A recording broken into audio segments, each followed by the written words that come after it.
Goddag igen. Hej. Jeg kunne godt tænke mig, at I finder jeres biologibog frem og slår op på side 113.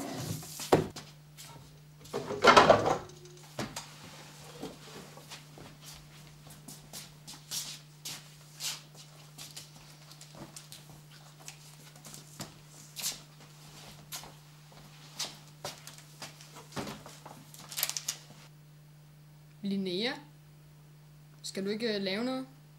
Nej. Linnea, du ikke gider at svare mig. Så håber jeg, at jeg ser dig efter skole til eftersidning.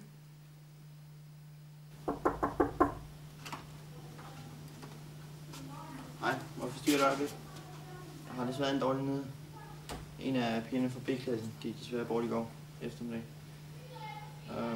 Vi arbejder på sagen, men I får mere information senere på dagen.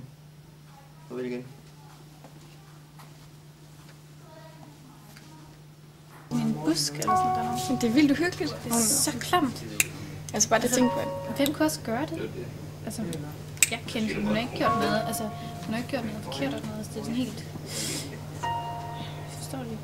Men det gør heller ikke. Og der er også på det, altså jeg var sammen med hende i børnehjem, kan jeg huske. Sådan. Det var bare, jeg kan ikke rigtig forstå, at hun er død. Nej, det er sådan helt, det kommer bag på folk. Jeg ved ikke så. Det er sådan helt...